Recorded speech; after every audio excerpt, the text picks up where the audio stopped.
You're flying your twin-engine Beaufighter at 10,000 feet, about 300 miles an hour, over the Rhine Valley in western Germany at night in December 1944. You begin a slow bank to your right when all of a sudden off to your left you notice a red ball is approaching.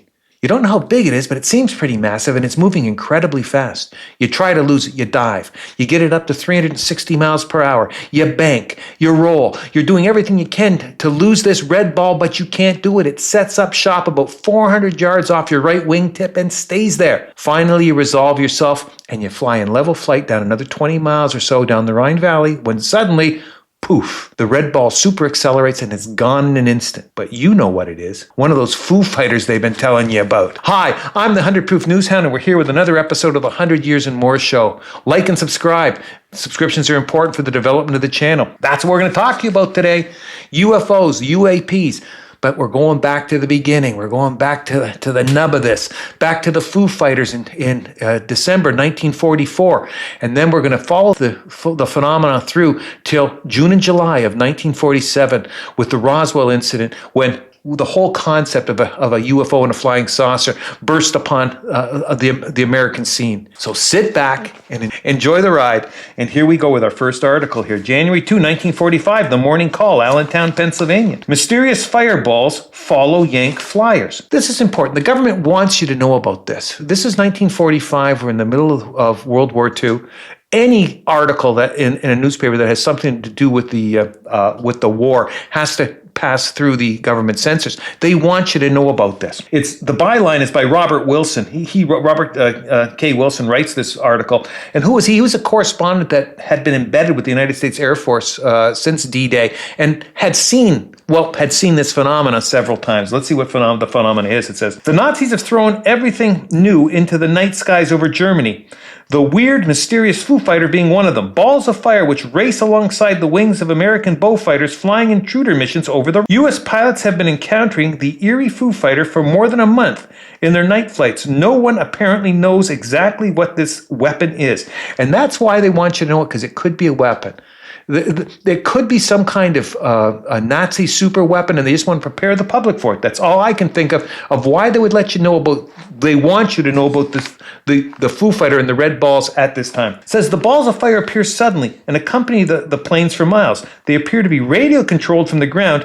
Well, I think it's radio controlled from the ground because there's obviously nobody in these orbs. They don't fly like aircraft, and so they're assuming they're being radio controlled from the ground. And they managed to keep up with the planes flying 300 miles or more. It says there are three kinds, and keep this in mind when with respect to what we now know in the last 10 years about UFOs. There are three kinds of these lights we call Foo Fighters, said Lieutenant Donald Myers of Chicago. One is a red ball of fire which appears off our wingtips and flies along with us. The second is a vertical row of three balls which fly in front of us, and the third is a group of about 15 lights which appear off in the distance like a Christmas tree up in the air and flickering on and off. The classic large triangle that everyone sees. So they're seeing, in the initial Foo Fighter report in January of 1945, they're already identifying many of the modern aspects of UFO, UAP phenomena that we'd be familiar with today. Then they get into personal accounts. It says here, a Foo Fighter picked me up recently at 700 feet and chased me 20 miles down the Rhine Valley.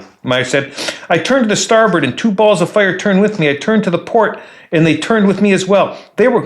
We were going 260 miles an hour and the balls were keeping up with us. On another occasion when a Foo Fighter picked me up, I dove at 360 miles an hour. It kept right off our wingtip for a while and then zoomed up in it. The concern that this might be some kind of German super weapon is the only thing that I can think of that would allow would allow the government to make this potential threat public in the waning months of World War II. This article in the Honolulu Star, April 23rd, 1950, is a reminiscence about the Foo Fighter period. It's by Edgar E. Clark. And who was Edgar E. Clark? Was a correspondent for Stars and Stripes magazine during the war, but he was wounded twice at Anzio and received a Silver Star, and after the war worked at Time magazine in New York and the New York Herald Tribune. He's a real guy.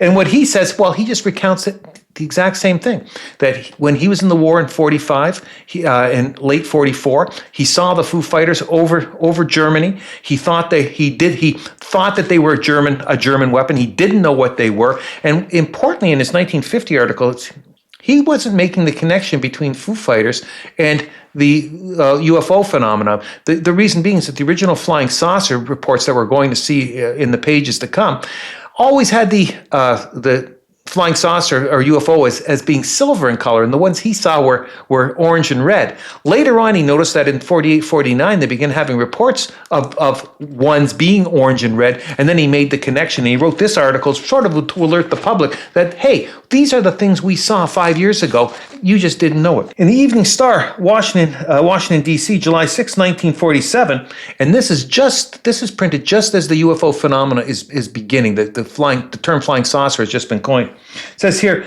American Air Force pilots reported Foo Fighters in war like flying saucers.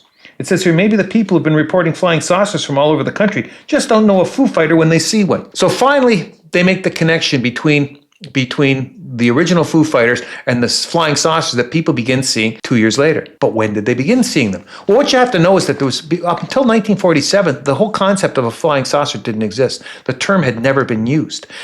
If you scan the newspapers in the 1920s and 30s, since people were flying, there are virtually no reports of anybody observing anything unusual in the sky. No lights, no balls, no moving objects, nothing that's not supposed to be there. Heck, you got to go back to Ezekiel 2,600 years ago to get concept of wheels within wheels in the sky.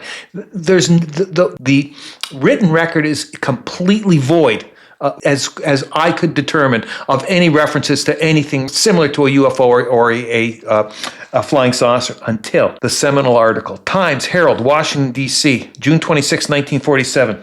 Headline, it seems impossible. 9 flying saucers sighted making 1,200 miles an hour. Says here, 9 bright saucer-like objects flying at incredible speed at 10,000 feet altitude were reported here today by Kenneth Arnold, Boise, Idaho pilot, who said he could not hazard a guess as to what they were. And who was this fellow? Well, he was they call him a salesman, but he was a salesman of sufficient means and success that he made his sales calls throughout the western United States in his own private airplane. He also was employed by the U.S. Forest Service, and he noted here that he was engaged in searching for a missing plane. He said he sighted the mystery craft yesterday at 3 p.m. They were flying between Mount Rainier and Mount Adams in Washington State. He said they appeared to weave in and out of formation. He said he clocked them at 1,200 miles an hour, and how he did that is he knew the distance between 2 peaks. He timed them between the 2 peaks and then just did a simple calculation to show that they were going at about 1,200 miles an hour. He said, he concluded by saying, it seems impossible, but there it is. And right away, the government wants to get involved and throw some shade on the concept. It's no longer wartime, so whatever it is and whatever they know about it, they don't want the public to know about it.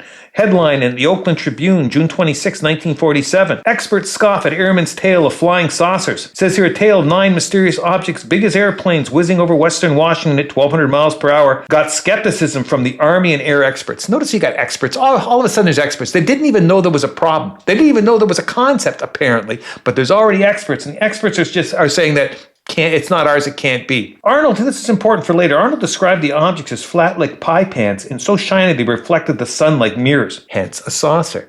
He's describing the objects as being disc-like, very thin, wide, just like a saucer. Now, I'm only beating this very mundane point because we're going to get to a point here in this story where the whole concept of what is a disc and what is a saucer becomes relevant. Just remember, it all goes back to ancient Greece. It goes back to the word discus, which means a disc or a saucer, but was employed in that event where you throw the discus at the Olympic Games. So a disc looks like a discus, looks like a saucer. Keep that in mind. Greenville News, Greenville, South Carolina, June 27th, the next day, 1947. 1,200 mile an hour flying saucers, not of this world. It says here that all of their projects, let's say, and there's nothing that they're developing or that they know of that in any way is similar to the flying saucers that we're seeing out there on the West Coast. They don't go so far as to say that Arnold's alive. They say, if Arnold saw what he thought he saw, I must believe my eyes. The planes were not American. A theory that they were rockets got no credence either. This expert said rockets don't fly in formation. So they're not saying he's a liar. They're just saying whatever he thought he saw isn't real. But that doesn't stop the public from thinking that it's real. And here we go on the Observer, LeGrand, Oregon, June 27th, 1947. Flying saucers seen streaking over city. Stories of fantastic silver-colored objects flashing through the sky at tremendous speeds gained credence today as a number of LeGrand residents reported they too had witnessed the yet unidentified flying saucers. And then it Then it comments on all the different craft that they saw. But this is like one day. We're one day into the flying saucer phenomenon, and people are seeing them all over. Vancouver Sun, Vancouver, British Columbia, on June 27th, 1947. Again, just the next day. Flying saucers causing furor. U.S. minister prepares his flock for the end of the world. We're getting some overreactions here, please. And well, here's what I have to say. Kenneth Arnold said today he would like to get on one of those 1,200 mile an hour flying saucers and escape from the furor caused by his story of mysterious aircraft flashing over southern Washington. Because I haven't had a moment's peace since I first told this story. He says, Arnold said a woman rushed in, took a look at him, and then dashed out shrieking, "There's the man who saw the men from Mars." She rushed out of the eating place sobbing that she would have to do something for her children, Arnold added with a shudder. He knows that people are overreacting. This is crazy. He didn't want, it's pretty obvious, at the beginning, he didn't want to get involved this as some kind of UFO messiah. He just saw something and wanted to report it. He mentions here he'd like to talk with the FBI. He wants to talk to somebody and get the story off his chest. Headline, The Lawton Morning Press, Lawton, Oklahoma, same day, June 27th. Flying saucers puzzle nation. 9 shiny objects reported seen in many states. And that's the first that we're seeing them. It's spreading. It's going across the nation. Everybody's seeing flying saucers. The Bellingham Herald, Bellingham, Washington, June 27th. Bellingham man believes he saw eerie flying saucers. It says, meanwhile, according to the Associated Press report, the mystery of the flying disc deepened as more Washington and Oregon residents stepped forward to back reports of the eerie saucer-like objects first reported Wednesday by an Idaho flyer to have been flying information over the Cascade Mountains. The Oregonian, Portland, Oregon, June 27th, 1947. Officials doubt story of Phantom Air Fleet. Says many an official eyebrow was cocked Thursday as the story of a flying Boise businessman who said he saw 9 Mirror Lake hover aircraft clipping along at 1,200 miles an hour a couple of days ago near Mount Rainier in Washington State. None would go far as to say that they dispute the word of Kenneth Arnold. Again, they're not calling him a liar. He says he saw what he saw, but he must have been mistaken. But in the same article, we got the first photographs. It says here, $3.50 camera gets shot of flying spots in a V or X formation, Eugene Mann says. Now, he took the photograph, and what it shows is 7 V or X-shaped dots flying in formation, but conveniently the resolution isn't enough on a newspaper to use them. And he says that only if you blow them up on glossy paper can you even get a shot at looking at it. Well, he thinks he's got them on film. I'm not sure anybody else does. Times Herald, Washington D.C., Friday, June 27th, again, 1947. Flying saucers reported seen in 2 more states. It says here. W.I. Davenport, a carpenter in Kansas City, Missouri, said he was working on his roof yesterday and he saw them. And then another gentleman notes in Oklahoma City, Brian Bessage, businessman pilot, and this is important. That's what I want to get. We're going to be talking about probably 24 or so witnesses to these to the UFOs, and unlike what you might suspect, the barfly at the end of the bar at Barney's Bar and Grill, it's not him that's seeing these planes.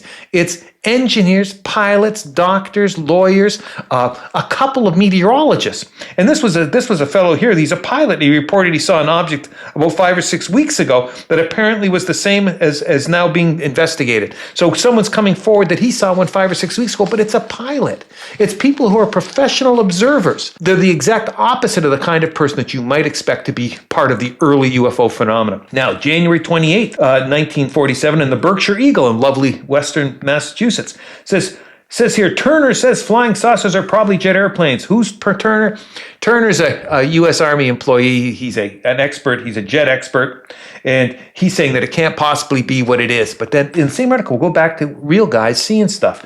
Charles Keitel, 60-year-old railroad engineer of Joliet, Illinois, said he spotted about 9 similar objects as he walked along the highway near his home on Tuesday. He said he saw a string of flat circular objects going faster than any plane he ever saw, about 10 to 12 miles east of Joliet. They were flying at about 4,000 feet going from north to south. Again, a railroad engineer, a person who observes things professionally on a daily basis, he's seeing these. And why it matters if you're a respectable human being, if you're just Barney the barfly at the end of the bar, it doesn't matter what people think of you. But if you're the town obstetrician or ophthalmologist, if they think you're a nut job, you're going to lose business. You might even be disciplined by whatever board or college is is governing you. You can't afford to be a crackpot when you're a real guy. That's the only reason why respectability matters here. Now, June 29th, 1947, the Lawton Constitution lot in Oklahoma. More reports of flying saucers being received. It says here, the latest report of flying saucers came Saturday from a seaside woman who says she saw one of them winging soundlessly south. And this is important. Never before, like when we're talking about things in the air, you're always talking about airplanes. But these things are silent, and that's one of the defining characteristics right from the get-go. She says the woman is Mrs. Sidney B. Smith, wife of a seaside policeman who, with her 8-year-old daughter Joanne, said she watched the round objects for nearly 3 minutes. They're round. They didn't have wings. They didn't have propellers. They were just very bright. They flashed brightly when reflected in the sun. And Mrs. Smith added that it was flying high east of the city, but she believed it was close enough for her to have heard regular engines. She said she could hear nothing. They were silent. Headline in the News and Observer, Raleigh, North Carolina, June 29th, 1947. Who's throwing saucers? Westerners want answers. It says Westerners were seeing flying saucers almost everywhere today, from Canada to Texas, and a red-hot controversy raged all about it. It notes here that 3 people in El Paso, Texas saw them, as well as the 2 people in Vancouver, British Columbia. The latest of a score of reports in the Pacific Northwest came from a seaside Oregon woman who we've previously mentioned. But a spokesman for the Army expressed interest in anything that could go 1,200 miles an hour, but no responsible official or air expert has come to the defense of the reports or of the theories behind them. Basically, they're just saying, well, he says that perhaps the imagination has become the better part of sight. You're just you just ain't seeing what you think you're seeing. In the Army says we'd love to have 1,200 mile an hour aircraft, but we don't have them. Oakland Tribune, June 30th, 1947. Weird flying saucers apparently arrive here. It says one of the weird flying saucers which have evoked a spirited controversy throughout the nation was seen and heard last night by Frank King of 430 Breed Avenue in San Leandro, and was seen by 3 other men who were with him at the time. It was obviously moving at supersonic speed. And who is he? Again, it gets into the respectability question here. King, he's secretary manager of the San Leandro Chamber of Commerce and former chief flight purser for Transocean Airlines. So he's a former airline executive and presently holding a quasi-political position. But a guy who's somebody in the community and can't afford to look like a complete knucklehead. It was noted the moon was shining brightly, and he looked up there to see a gleaming object speeding in a northerly direction. It was essentially round, but perhaps oval in shape, flying at 4,000 to 5,000 feet. Another report came from Mrs. Leon Oetlinger, and get a load of her family, of Lexington, Kentucky, who is in San Francisco with her son, Dr. Leon Oetlinger Jr., while he's attending an atomic medicine class at the University of California Medical School. So these nobodies, they're seeing UFOs, and the same thing, round, silent, fast. Daily Review, Clifton Forge, Virginia, July 1, 1947. It's been all of 5 days, and we got 50 people seeing these things all over the country. Flying saucers now reported in Virginia, 1 in South Carolina last night. Observers don't believe searchlight explanations. They're trying to say it's reflective light from searchlights, and nobody's buying that. It was noted that a meteorologist at the Richmond Weather Bureau, Samuel Trotter, said he has been asked several times in the past few weeks to explain lights that seem to flash across the sky. It says, importantly, the telephone inquiries began 3 weeks ago. 2 weeks before anybody knew about a flying saucer, they began calling in to the Weather Bureau asking what the heck are these lights we're seeing in the sky? Totally unrelated and 3,000 miles away from where the fellow made the first observation in his airplane. Then they come to Canada. The Globe and Mail, Toronto, July 1, 1947. Flying saucer streaks across Ottawa Valley. Notes, it sounds screwy, but those flying saucers somebody saw out in Oregon last week have been careening their 1,200 mile an hour way across the Ottawa Valley. Notes that a fellow named Gauthier was out fishing with a couple of his buddies, but they say he's of sound mind and equally sound body. He reported seeing one, and that, importantly, they were large, they were fast, and there was no sound. He also noted it was glowing at such white-hot color you could almost feel it, but there was no sound. Headline, the Times News, Times Falls, Idaho, Wednesday, July 2nd, 1947. Saucer also in California, pilot relates. The report of a longtime West Coast pilot was added to the growing count of flying saucers. Richard Rankin, veteran of more than 7,000 hours. So how do you get more responsible than a 7,000-hour pilot? Said he saw the much-debated mystery disc high over Bakersfield, California, and going maybe 300 to 400 miles an hour. I couldn't make out the number or location of the propellers and couldn't distinguish any wings or tail. They appeared almost round, he says. Well, you know what's almost round? A tic-tac. When you look at the descriptions of what they're describing, bright white, almost round to oval, Tic Tacs. Well, and if you're even moderately versed in what's gone on in the UFO world in the last 5 or 6 years, the Tic Tac is the shape of choice, it appears, for interstellar travel, or at least for the UFO phenomenon. The Times News of Twin Falls, Idaho, July 2nd, 1947 says solo disc reported at Malta. And not Malta off the coast of Sicily, Malta, Idaho. It says, here, first reports that the flying discs are semicircular, not circular, came from Glen Brado. So this person's seeing sort of boomerang shape, a rounded boomerang crescent shape, as opposed to a perfect circle. Again, a forest ranger. I assume he's one of those guys up in the towers looking for fires. But forest rangers are professional observers. That's what they do. And he saw what he says he saw, which is a semicircular object flying silently. Then we get, aside from that fellow with the camera on the hill, the first actual photograph that people legitimately think may be a photograph here in the San Francisco News, July 3rd, 1947. Headline, first photo of flying disc. And I would have you have a look at that. Look, it's not the most well-defined object I've ever seen, but in its general shape and color, it sure looks like a Tic Tac. This picture taken from Seattle front porch. It says here, Mr. Raymond said an enlargement of the shot showed a white saucer that was neither an airplane, a cloud, or a silver balloon. It in fact looks like a Tic Tac. He didn't say it, I said that. Mr. Raymer, who's attached to the PR of the Coast Guard, he's a Coast Guard employee. Again, we're trying to see, are these fringe lunatic people? These are people, at least on the surface, seem very respectable. He said that 20 people were present when he took the shot. They're having a party over at his house. 20 people were present, saw the object, and he took the shot. Philadelphia Inquirer, Friday, July 4th, and we're getting closer to our D-Day, says Army probes flying saucers. Flying saucers, mysterious missiles of the sky, were coming from all directions, according to eyewitnesses today, and the U.S. Army began to investigate. What also happened simultaneously, right around July 4th, is there's going to be a report in Roswell, New Mexico, of a downed object. It really hits the ground, we think, around July 2nd or 3rd. And it's around July 4th that it goes into the possession of the military. And that coincides with their Army probes flying saucers there. Why they're letting us know that, I don't know. But at least at that point in time, they were letting the public know that there might be something up. It says the mysterious disc, usually reported as shiny and traveling at great speed, were first reported 10 days ago over the Pacific Northwest. Most persons scoffed. Others suggested that perhaps our Army or some other army was testing a secret weapon.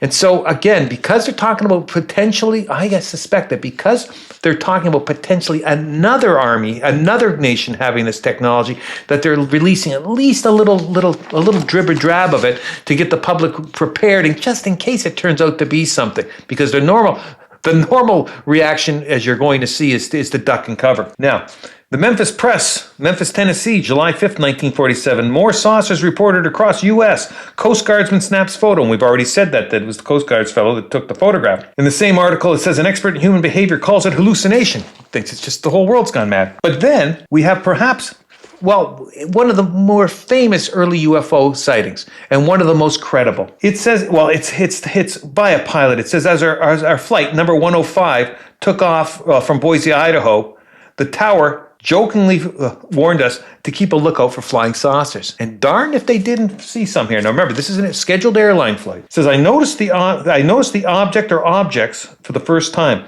We saw 4 or 5 somethings. One was larger than the rest and kept off to the right of the other 3 or 4 objects. We saw them clearly. We followed them for 45 miles. Finally, the object disappeared in a burst of speed. We couldn't catch him in our DC-3. We can only go 185 miles an hour. But that's a 45 mile, that's a 20-minute encounter with a identified UFO by a pilot and the crew. This story would be fully investigated, and while the government would conclude that they were mistaken, they never really were able to say why they were mistaken. And that finding by the government was certainly not accepted by the pilot and his crew. Now, the Philadelphia Inquirer, Friday, July 4th, 1947, noted that sightings continue to be made across the country. Here's an Idaho executive reports. Lieutenant Governor Edward S. Whitehead of Idaho said today he saw strange comet-like objects in the sky on June 24th. That was the day Kenneth Arnold of Boise, Idaho, first reported seeing the projectile. projectiles. So the lieutenant governor of the state says he saw the same thing that the other gentleman saw on June 24th, 1947. Also, the U.S. meteorologist E.E. Unger of Louisville, Kentucky, said he saw a circular object flying through the air Thursday night. He said it was moving at 100 miles per hour and gave off an orange light. So here we have a politician and a meteorologist reporting that they've seen the phenomenon. This page in the Sunday Oregonian of July 6, 1947 summarizes the entire thing as we know it on July 6, 1947. What it is, it said the headline is reports come in from all over nation telling of sighting a mysterious disc. They note that there's been reports now from 30 states and the District of Columbia. And they give the reports here of 9 different fellows, 9 people who have seen. And I just want you to just judge it for what it is. But here are the people that saw it, who are reporting. A Dr. McClacey in Pennsylvania, a Dr. Forrest Shaver in Akron, Ohio, a pilot named Daniel Whelan. So we have another pilot reporting that here. We have the program director of WRDO Radio. We have a fellow named J.R. Crumpies, who's a real estate broker. We have Dr. Colden Batty. We have 2, and these are extremely rare, 2 female lawyers, Vivian Anderson and Betty McMahon. 2 female attorneys swear that they saw the phenomena. And what I have to stress again is these are the kinds of people that if they were found to be, lunatics or deranged, would have a profound effect on their careers. Yet they're coming forward and they're saying that that's what they saw. It is hardly the rogues gallery that the detractors of the UFO phenomena would have you believe are the tinfoil hat types that would be normally seeing UFOs. Which brings us to the granddaddy of all UFOology stuff. July 8th, 1947, in the Roswell Daily Record. Headline, RAAF captures flying saucer on ranch in Roswell region. The RAAF, I had to look it up, is the Roswell Army Airfield. So they've got a flying disc. Notice what they said. It's a flying saucer. They have a flying saucer. Nothing else. No other term being used at that point in time. And remember that this paper on July 8th, the Army has been in possession of this device for several days already. And the term that they use to describe it to the press is saucer. It says no detail of flying disc are revealed.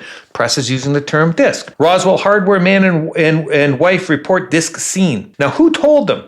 Who told the newspaper? It says here the intelligence office. Okay, so it's coming from the intelligence department, like the secrets guys of the 509th Bombardment Group at Roswell Army Airfield. Who's the 509th? This is where we get into the coincidences. This is the kind of story. Let's go back to if you go back to JFK.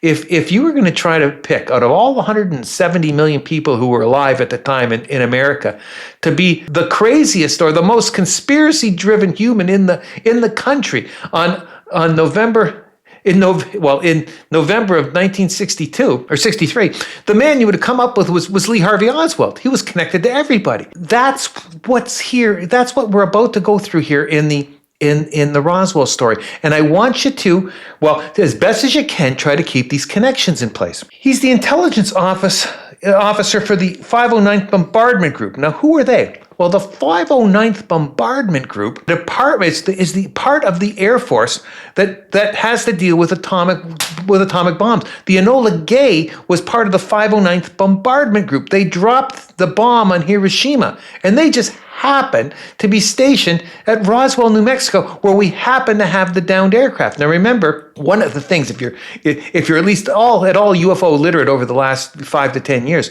there's always been the connection between military sites, nuclear military sites, and UFOs. And this story has it with bells on.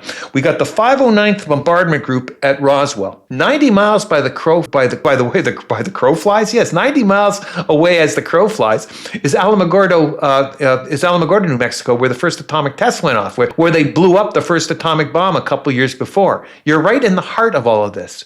So, what did he have to say? The fellow from the intelligence office of the 509th Bombardment Group at Roswell announced at noon today that the field has come into possession of a flying saucer. So now he's saying, after looking at this device for 3 or 4 days, that it's a flying saucer. I think we all have in mind what that would be. If he just said it was a saucer of milk, we would know what we're talking about. But we have the shape in our head, obviously, right, folks? It says, according to information released by the department over authority of Major J.A. Marcel, okay, so he's got it with the base commander or base intelligence officer, the disc was recovered on a ranch in Roswell vicinity after an unidentified rancher had notified Sheriff George Wilcox here that he had found the instrument on his premises. Again, he's okay. Now they're referring to it as an instrument. Okay. All right. So we've got a disc, we got a saucer, we've got an instrument. The reason I'm beating these terms so much is that in a couple of pages, you're going to see what the government tried to portray as being the item that was described by those words. It says here, Major Marcel and a detail from his department went to the ranch and received the disc. It was stated. It says after the intelligence office here had inspected it, the instrument was forwarded. It's been forwarded to Fort Worth, Texas, where the big poobahs are. But anyways, it's out there. The government has announced that it has recovered a flying saucer or a disc or an instrument. Headline in the Santa Fe New Mexican, Tuesday, July 8th, 1947. It says saucers excite Army Air Force interest. Asserting the Army Air Forces are trying to find out what flying saucers are, Major General Nathan P. Twining, chief of the AAF Material Command today, said the mysterious objects definitely are not the result of experiments by the Air Force. Notice who they brought in. The first guy, we've got an intelligence guy talking, but who's the Army Air Force bringing in next? It's the chief guy in Material Command. Like, what is it? What's it made of? That if you were going to try to make the determination of what is this made of, you'd bring in experts from the Material Command, and that's exactly what they've done. They've recognized they've got something in their possession. Then in the same newspaper, in this one of the stranger things I've ever seen, it has a series of 8 large question marks, followed by Roswell byline. The Army Air Force today announced the flying disc had been found on a ranch near Roswell and is in the Army's possession. The Army gave no other details. Well, we know that they've got the disc and they know that they've got the Material Command guy having a look at it. Let's see what they do with it. The Albuquerque Tribune, Tuesday, July 8th, 1947. Army Air Force trying to find out what discs are, General says here. It says the Army Air Force today announced a flying disc had been found on a ranch near Roswell and is in Army possession. Lieutenant Warren Hout, Public Information Officer of the Roswell Army Airfield, announced the find had been made sometime last week and had been turned over to the airfield through cooperation with the sheriff's office. So they're admitting it's there. In order for this story not to be true, you would have to have multiple duplicitous idiots working for the Army Air Force. I'm not saying that's impossible, but it would require that. If something would happen now where they say, oh, this is all a mistake, you'd have to say that everybody who's touched this thing and looked at it for the 4 days prior was an idiot. So what do you think they do? Albuquerque Journal, Wednesday, July 9th, next day. Disc mystery is solved for the 3 hours until Roswell find collapses. Very poorly worded headline, but what it means is a rancher's discovery of a strange object at first identified by an Army public information officer as a flying disc touched off a temporary flurry of excitement across the saucer-conscious nation today. It was a good 3 hours after the first official announcement before an Army weather officer burst the bubble. They're walking the story back. The object, he declared, was nothing more than an Army weather balloon and its kite. Okay. Let's just think about that for a second. Do you think an Army weather balloon and a kite looks anything like a flying saucer, a flying disc, or could be termed an instrument? Well, let's have a look at what they found. It says here in the Carlsbad Current of Friday, July 11th, 1947, inspect disc found near Roswell. Who are these people inspecting this disc? Well, first off, let's have a look at the disc. That's not a disc, guys. That's a kite. At first glance, after looking at it for 10 minutes, after looking at it for a month, that looks like a kite.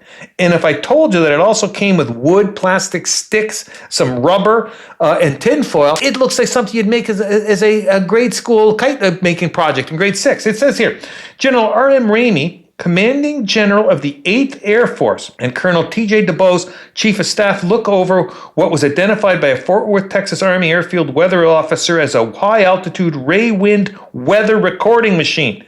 The fragments found on a ranch near Roswell, New Mexico were the first believed to be parts of a flying disc reportedly seen in many parts of the nation. Let's dissect this picture if we can. First off, who the heck is General R.M. Ramey? They just mention him like he's nobody. Well, General R.M. Ramey, he's one of the most important military officers in America in July of 1947. In World War II, he was in charge.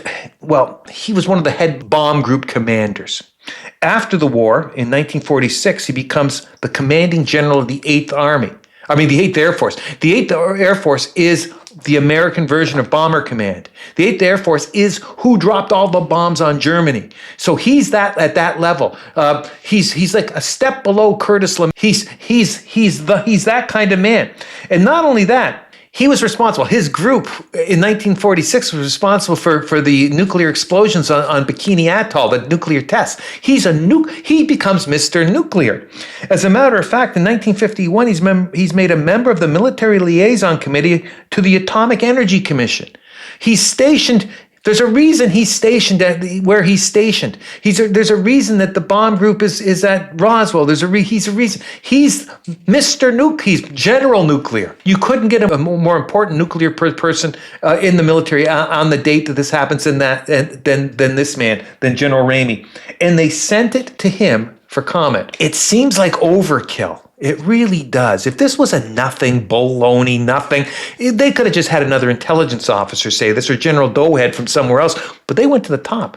This is like if it's 1945 and some American division says that they've discovered the Ark of the Covenant in Chartres Cathedral. All right, that they've discovered what they think is the real Ark of the Covenant. And then they have, the Army has General Patton go to the cathedral and says, nothing to see here, boys and girls.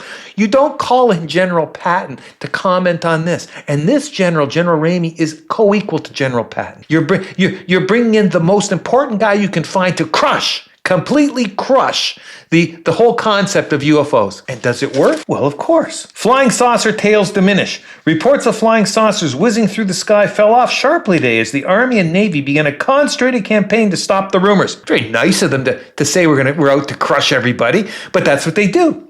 And it does work. It says here, headquarters of the 8th Army Air Force at Fort Worth announced that the wreckage of the tinfoil covered object, notice how it's gone from there in one day. In one day, it went from a disc, a flying saucer, an instrument, to a tin-foiled covered object. If it was a tin-foiled covered object the week before, why didn't they just call it a tin-foiled covered object? There would have been none of this nonsense. But they didn't call it a tin-foiled covered object because it couldn't possibly have been a tin-foiled covered object. It says here it was disclosed to be nothing more than the remnants of a weather observation balloon. And you know what's funny? It turns out that even their cover story was a lie. It was a lie on top of a lie on top of a lie, because there was a balloon program that was being carried forward in the Roswell area. But it had nothing to do with weather. It was Project Mogul, a sophisticated listening program to detect Soviet nuclear tests. They were launching balloons into the air with microphones, and like a parabolic microphone in sequence, so hopefully to pick up the sound of nuclear explosions in the Soviet Union. So the lie about the lie was in fact a lie, but it was just a lie covering what was probably a bigger lie. But in 1947, we didn't know any of it. That's all we knew. And if that had been the end, if that had been where it had ended, I would have been telling you, draw your own conclusions. It could be, it couldn't be, maybe it was, probably wasn't. But the world's changed in the last 8 years. In 2017, we've had, the release of the Tic Tac, Gumball, and FLIR films. The Navy and Air Force have admitted that there's something to that something.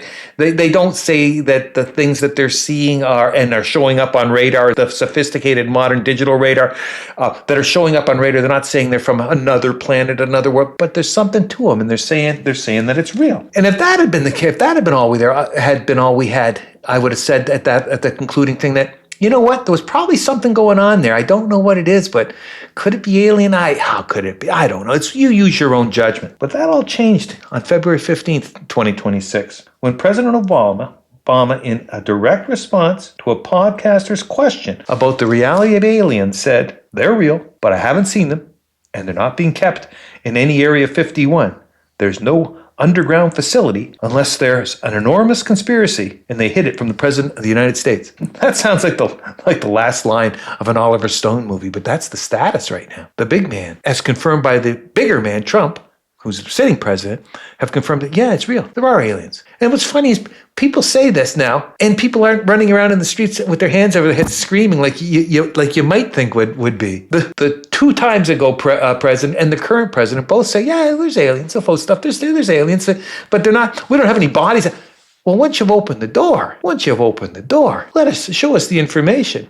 It's so obvious now that in looking at all the information that something way beyond what is admitted happened in Roswell happened. It'd be nice to know what it was. But there we are, the end of observations and points and counterpoints and conspiracies and revelations.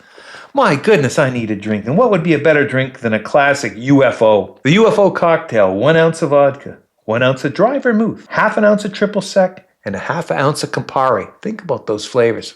We're going to mix them up. You're going to fill your mixing glass with ice. You're going to pour the ingredients in. You're going to get your long spoon, stir it 20 or 30 times, get the proper dilution and temperature, then strain this into a chilled rock glass with 1 big cube. Stir it around a couple times. Garnish with a wedge of orange in this case, and enjoy your UFO. We'll be back next week with another episode. Make sure you like and subscribe to the 100 Years and More show. I'm the 100 Proof Gentleman. Take care. Bye.